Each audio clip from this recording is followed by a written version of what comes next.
शिवानी कुमारी, ये वही नाम है जो आजकल लगभग हर सोशल मीडिया साइट्स पर छाया हुआ है। इस जो जनता है वो ये नहीं जानती कि बिग बॉस OTT में कितने कंटेस्टेंट्स हैं, लेकिन शिवानी कुमारी को सब लोग ज़रूर जानते होंगे क्योंकि वो आजकल सबसे फेमस हो रही है। इतना तो बिग बॉस में कोई भी नहीं हुआ। तो जैसा कि आप सब जानते ही होंगे, बिग बॉस OTT में शिवानी कुमारी को नॉमिनेट कर दिया जा चुका था, लेकिन आप सभी के समर्थन से, वोटिंग से वो बच गई और उसने बिग बॉस में सबके सामने जो अपने घर के हालात थे पहले वो बताया, कैसे वो अपने गांव में रहती थी, कैसे उसका मुसीबतों का सामना करना पड़ा, जीवन में कठिनाइयाँ आई उसके। तो आप लोग देखिए ज़रूर ये वीडियो और पूरी देखना लास्ट तक, क्योंकि बिना देख के किसी को भी जज नहीं करना चाहिए। उसके बाद ही कुछ बोलना, कमेंट करना, जो भी आपकी राय हो तो देखिए इसे। है नहीं है जिससे बात कर सके। ना मेरे से बात करो ना। कैमरा ही सोचत, कैमरा ही भड़ास निकालने, कैमरा बताया था। मेरी जनता बाहर बैठी है, सोचा था कि शिवानी कुछ बताए, बोला, एंटरटेनमेंट कराए। हाँ दोस्त है वहाँ? कितने दोस्त होंगे? मेरे पूरा गांव दोस्त है। मेरा पूरा गाँव ही दोस्त है। कितने लोगों का गाँव है?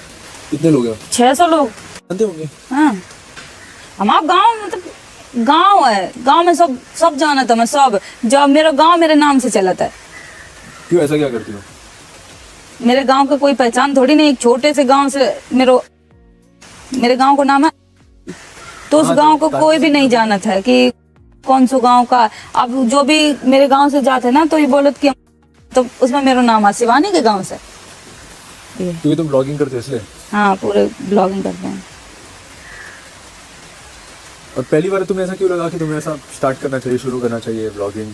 पहले हम टिकटॉक पे वीडियो बनाते थे, ब्लॉग के बारे में मुझे कुछ भी नहीं पता था। पहले हम टिकटॉक पे वीडियो बनाते थे। टिकटॉक के बारे में कैसे पता चला? टिकटॉक पे लोग देखते थे हम की शॉर्ट वीडियो कैसे, पहले बूमरिंग होती थी, बूमरिंग नहीं कि चल बूमरिंग बनाए, बूमरिंग से स्टार्ट किया, बूमरिंग से स्टार्ट, फिर ये टिकटॉक का नाम हो गया, टिकटॉक हो गया नाम इसका। फिर इस पे बनाते बनाते, पहले इस टिकटॉक का नाम था म्यूजिकली। हाँ, म्यूजिकली बनाए। फिर उसके बाद टिकटॉक के बाद टिकटॉक बनाते बनाते 1-1.5 साल हो गए। कुछ भी मिलता थोड़ी ना था, ना वीडियो वायरल। जब अपनी आवाज में बनाए, हाँ, जब मेरे घर पे ये थी स्थिति, नहीं मेरे पास घर है तो ना मेरे पास, मतलब काम कर लो तो खा लो, नहीं तो खाने तक का पैसा नहीं थे, तो वीडियो बनाते रहते। फोन मेरे पास, हमने फीस के नहीं रहती, तो हमने 200 रुपया की मजदूरी करी थी खेतन में, तो 200 रुपया हमें मिले। तो हमने दीदी से बोले कि दीदी, नहीं है खेत? नहीं, मेरे खेत तो थे लेकिन मुकदमा लगा था, अभी जीत गई है मम्मी। जब मेरे पापा खत्म हो गए थे तो मेरे जो परिवार के लोग हैं उन्होंने मुकदमा लगा दिया था कि तुम्हारे पापा अब खत्म हो गए, लड़कियों को खेती नहीं मिलनी चाहिए, लड़के नहीं है इनके, ये वो, तो ये सब फालतू का मुकदमा लगा दिया। एक तो पापा इधर से खत्म हो गए, छोटे हम तो 1 साल के थे। फिर एकदम से प्रेशर आ गया कि अब क्या करेंगे, मम्मी एकदम पागल सी हो गई। मेरे भाई भी थे मेरे, अभी तक मेरी पूरी स्टोरी किसी को नहीं पता। मेरे 8 भाई थे, 8 भाई खत्म हो गए। ये कैसे? लड़ाई झगड़ा? बचपन में पैदा हुए खत्म हो गए, बड़े हुए खत्म हो गए, पैदा हुए खत्म हो गए, बड़े हुए खत्म हो गए। मेरे 8 भाई थे, 8 भाई खत्म हो गए। फिर उसके बाद 3 बहनें बची, मतलब बड़े भी हो गए बीमारी से। नहीं, कई बार पुराने टाइम ये होता था, किसी के पास पैसे नहीं होते थे, कोई अस्पताल नहीं था, घर में बच्चे होते थे। तो अब जो घर में बच्चे पैदा करो, ये करो, कुछ तो दिक्कत हो ही जाती है। इतना जानकारी नहीं, कुछ भी नहीं, इस वजह से वो बच्चे कुछ दिक्कत हो जाती होगी, खत्म हो गए, कोई साफ सफाई नहीं हो पाती होगी, खत्म होते चले गए। फिर उसके बाद मम्मी एकदम पागल हो गई। एक तो मेरा बहुत बड़ा भाई हो गया, तब वो खत्म हो गया, तो मम्मी एकदम पागल हो गई कि अब हमें भी मर जाना चाहिए। तो फिर सबने समझाया, सब पापा समझाए कि अरे कोई बात नहीं, ये जीवन है, जीवन को पड़ा हुआ है, ये अगर इतनी जल्दी हार मान जाए तो कुछ नहीं। फिर उसके बाद ऐसे ही होता होता 3 बहनें बची मेरे घर में। 3 बहनों के बाद मम्मी सोची चलो, फिर ये आस थी कि एक लड़का पैदा हो जाए। उसके बाद हम पैदा हो गए, लड़की फिर भी पैदा हो गई। तो एकदम मम्मी फिर टूट गई कि अब लड़की पैदा हो गई, हमें वो प्यार नहीं मिलो घर में कि मेरे घर में बिटिया पैदा हुई है, बहुत अच्छे से पाले गए हों, बहुत अच्छे से खवाओगे, कपड़ा भी पहनाए गए। बड़े होते चले गए। कभी हमें घर में दूध, हर बच्चा पैदा होता तो ये होता कि बच्चा पैदा हुआ दूध पिलाना चाहिए, जितने दिन पिया मम्मी का पिया, बात कि इधर उधर से हमें गाय भैंस का दूध नहीं मिला, पानी में बिस्कुट घोर घोर खाए हैं। घर पे खाना नहीं होता? इतनी परिस्थितियाँ इतनी खराब थी, घर में कुछ भी नहीं। पापा जो कमा, 1 साल बाद पापा खत्म हो गए मेरे, तब वहाँ भी एकदम परिस्थितियाँ बिगड़ गई कि पापा थे वो भी अब चले गए, अब किसके सहारे जिए। तो फिर यही सब, दीदी बड़ी होती गई, दीदी जिम्मेदारी ली, मम्मी के सर पे ये भार था कि शादी कैसे होगी, बहन बड़ी हो रही हैं, जिम्मेदारी है, शादी कर्जा अर्जा करके मम्मी ने ऐसे ही शादी कर देती थी मम्मी के लिए। खाना, मेरी बड़ी दीदी की शादी तो ऐसे भाई बस बारात आएगी, खाना तक नहीं खिलाओगे, तो बारात में बस थोड़े लोग आए थे, ऐसे मम्मी ने ऐसे टीका कर दो और भेज दो, दीदी की शादी कर दी। ये बड़ी दीदी की शादी में, फिर एक दीदी और है, फिर उनकी ऐसे ही शादी भाई, फिर भी रीना दीदी की शादी भाई, फिर मेरा नंबर आओ, हम भी बड़े हो रहे थे। हमें लगा तो इतनी गरीबी से पाल रहे हैं, मम्मी पाल रही हैं, कुछ तो हमें करने चाहिए। तब हम सोच सकते कि हमें पढ़े हुए मिल जाए तो कुछ और हम कर सकते हैं। तो पढ़ाए रहे इतने, मम्मी ने नहीं ध्यान दो कि पढ़ाए ला अपनी बिटिया को। फिर सरकारी स्कूल है मेरे घर के पास, कक्षा 5 तक हम वहाँ पढ़े हैं। उसके बाद हमने जैसे तैसे एडमिशन करवाओ, एडमिशन करवाने के बाद फिर पढ़ाई करी, काम भी करते, खेतन को घर की रोटी बनाओ। दीदी तो चली गई ससुराल में। मतलब ये है शॉर्टकट में, सब लोग यहाँ मेहनत करके आए हैं भाई।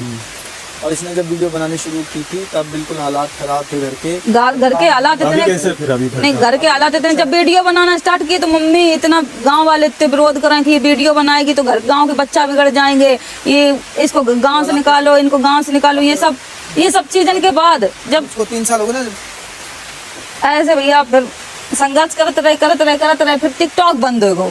टिकटॉक बंद हो जाने के बाद फिर मम्मी ने मेरी शादी तय कर दी कि अब शादी कर दी है, अब तुम भी जाओ अपने घर। अब हमसे नहीं झेल पाई है। लड़का देखोगे, लड़का ने मना कर दी कि गांव से है, लड़की पढ़ी लिखी नहीं है, ये वो बहुत सारी बातें बनाई, और लड़का बोलो कि नहीं हमें नहीं शादी करनी है। तो फिर वहाँ थोड़े ठीक लगे कि चलो लड़का ने मना कर दो, हमें भी शादी नहीं करनी थी।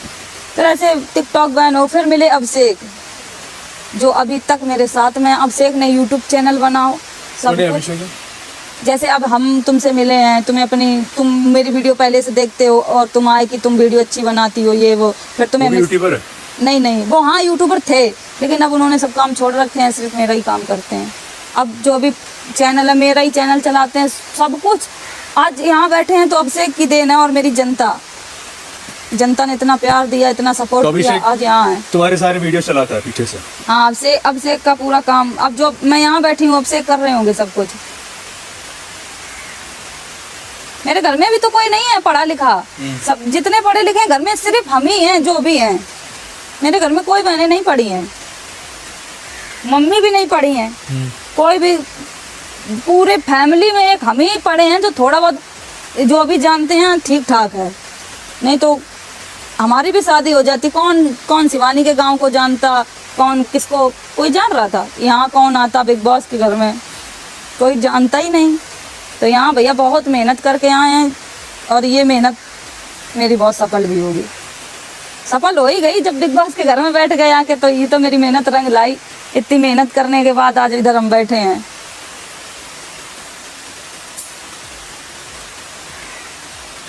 बात बताओ, कल जो पॉलो में नीचे गिरी थी, तुम कमरे के अंदर गई? नहीं, पॉलमी गिरी, हमने देखा वो गाली देने लगी भैया, हम तुरंत अंदर हो गए। और आए, जब हम आए हम वहाँ खड़े हुए, ऐसे भी समय नहीं, तो उसके जबान से बहुत गंदे गंदे शब्द निकल रहे थे।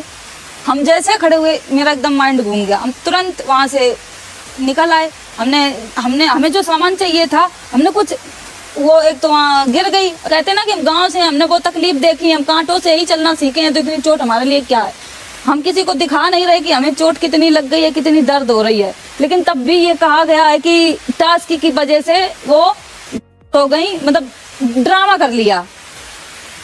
ये हमने सबके मुंह से सुना कि ड्रामा कर लिया शिवानी। ये मेरे साथ भैया हमेशा होता है, मैं घर पे भी रहती हूँ, अगर मैं कुछ सोच लेती हूँ कुछ भी, हम पॉलमी की वजह से सोच रहे थे कि वो गाली क्यों दे रही है हमको, हमारी फैमिली थोड़ी ना इधर आई है, हमारे मतलब कुछ भी बके जा रही थी, बिग बॉस ने यहाँ क्यों बुला लिया, ये गंवा रही हो, तो हर उस चीज पे टिप्पणी की है जो मुझे बिल्कुल अच्छा नहीं लगता। हमने उसको कोई जवाब नहीं दिया, हमने यही बोला कि बस मुंह बंद रखो, अपना बता रहे हैं, हम भी किसी से कम नहीं, ये हम बोल रहे थे। लेकिन किसी ने भी ये नहीं कहा कि शिवानी गिरी है और चोट लग गई है।